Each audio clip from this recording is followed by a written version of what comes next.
আল্লাহর রহমতের জুস পয়দা হয়েছে। রহমতুল্লিল আলমিন সরকারে দু আলম নবী পাকর মিলাদুন নবীর আলোচনা এবং মিলাদুন নবীর রেলির কারণে ঈদে মিলাদুন নবীর তুফাইলে বরকতে আল্লাহ রব্বুল আলমিনের রহমতের দরিয়ায় জুস পয়দা হয়েছে। আর রহমতের জুসের কারণে আমরা রহমতের বৃষ্টি পাইতেছি। আসসালামু আলাইকুম ওয়া রাহমাতুল্লাহ। সম্মানিত ভিউয়ার্স, আপনারা দেখেন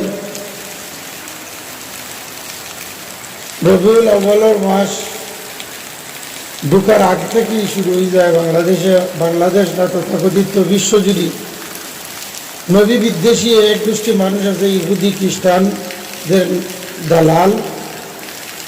তারা রসুল্লাহ সাল্লাল্লাহু আলাইহি ওয়াসাল্লামের ঈদে মিলাদুন নবী কিংবা রসুল্লাহ সাল্লাল্লাহু আলাইহি ওয়াসাল্লামের পয়দাইশকে নিয়ে নানাভাবে কটূক্তি এবং ব্যঙ্গাত্মক আলোচনা করে এবং বলে এগুলো বেদাত, শিরিক, এগুলা না জায়েজ না, এইসব কথা বলিয়া তারা লেলিয়ে দেয়।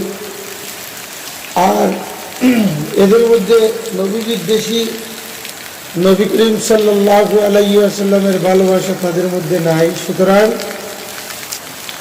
আমরা দেখতেছি এই যে রবিউল আউয়াল ঢোকার পর থেকে নিয়ে এই অবস্থা, গরম, আর গরমের কারণে মানুষ খালি হাহাকার করতেছিল। যখন সিলেট হযরত শাহজালাল রহমতুল্লাহ আলাইহি পূর্ণভূমি শাহজালাল দারুসুন্নাহ কুরিয়া কারী মাদ্রাসা থেকে রেলি বাহির হইল, সেই দিন থেকে বৃষ্টি শুরু হইল ধারাবাহিকভাবে। মাঝে মধ্যে বালা দিয়েও বৃষ্টি দেওয়া হয়, বৃষ্টি হইতেছে। এগুলো আমরা খের আলামত দেখতে পাইতেছি। এই আলামতটা হইল রসুল্লাহ সাল্লাল্লাহু আলাইহি ওয়াসাল্লামের পয়দাইশের কারণে, এই দিনের শুকরিয়া আদায় করার কারণে শুকরগুজার ব্যক্তিদের জন্য আল্লাহ রব্বুল আলমিনের পক্ষ থেকে নিয়ামত আসে। এবং আল্লাহ রব্বুল আলমিন বলেছেন, লা ইন শাকারতুম লা আযীদান্নাকুম ওয়া লা ইন কাফারতুম ইন্না আযাবি লাশাদীদ। তোমরা শুকরিয়া আদায় করো, আমি তোমাদেরকে নিয়ামত বাড়াইয়া দিব। আর যদি তোমরা নাশুকুর হও তাহলে তোমাদের উপরে আমার পক্ষ থেকে গজব আসবে। আর এই গজব সাধারণ গজব না, এটা হইবে গজবুন আলিম, অর্থাৎ বিষণ্ণ শাস্তির ব্যবস্থা করা হইবে। সুতরাং আমরা দেখতেছি আল্লাহর রহমতের জুস পয়দা হয়েছে।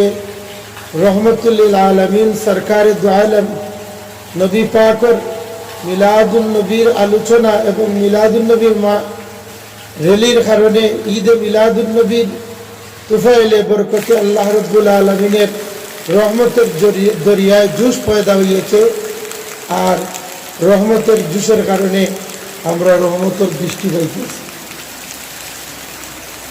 আর যে সমস্ত ব্যক্তিরা নবী বিদ্বেষী এবং রসুল্লাহ সাল্লাল্লাহু আলাইহি ওয়াসাল্লামের জন্মরে নিয়ে ব্যঙ্গাত্মক করে, জন্ম সম্পর্কে হাদিস পায় না, রসুল্লাহ সাল্লাল্লাহু আলাইহি ওয়াসাল্লামের জন্ম সম্পর্কে কোরআন শরীফ পায় না, কোরআন শরীফের দলিল পায় না।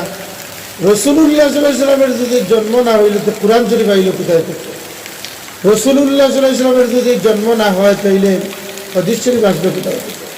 যে সমস্ত বেঈমানরা বলে হাদিস শরীফে রসুল্লাহ সাল্লাল্লাহু আলাইহি ওয়াসাল্লামের মিলাদ সম্পর্কে পায় না, তাহলে আমি বলবো ওই ব্যক্তিরা হাদিস শরীফ পড়ে নাই।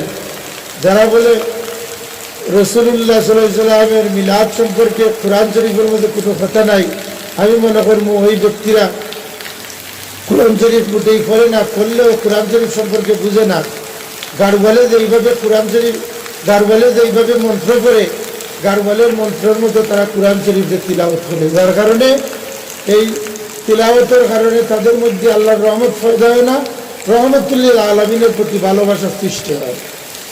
আমরা দোয়া করি আল্লাহর দরবারে বাংলাদেশের মধ্যে যে সমস্ত নবী ওলি হলদের বিদ্বেষী এবং নবী করিম সাল্লাল্লাহু আলাইহি ওয়াসাল্লামের বিদ্বেষী ব্যক্তিরা, এদেরকে আল্লাহ হেদায়েত দিয়ে দেয়। আর যদি এদেরকে হেদায়েত না দেয় তাহলে আল্লাহ রাব্বুল আলামিন এদেরকে হেদায়েতের ব্যবস্থা আল্লাহর পক্ষ থেকে করুক এবং তাদের হেদায়েতের জন্য আমরা দোয়া করতে থাকি। আর মুনাফিকের জন্য দোয়া আল্লাহর দরবারে কবুল হয় না। তো আমরা যত করি আল্লাহ এদেরকে হেদায়েত দিয়ে দিতা, এদের প্রতি হেদায়েত হইত না। মুনাফিকের চেয়ে কাফির ভালো, মানে কাফিরে ইসলাম গ্রহণ করিলে তার সমস্ত গুনারে আল্লাহ মিটাই দিলেন, কিন্তু মুনাফিক জীবনে তওবা করলে তার গুনাহ মিটবে না। মুনাফিক তার দিলের মাঝে বেমার, যতক্ষণ পর্যন্ত দিলের বেমার দূর না হয়েছে ততক্ষণ পর্যন্ত তার তওবা আল্লাহর দরবারে কবুল হবে না। এর জন্য আমরা দোয়া করি আল্লাহ এদেরকে হেদায়েত দেয়। আর যদি এদেরকে হেদায়েত, এদের কপালের মধ্যে হেদায়েত না থাকে তাহলে আল্লাহ তাআলা যেন এদেরকে এই বাংলার জমিন থেকে উৎখাত করে। তো আখিরি দাওয়ানা আলহামদুলিল্লাহ।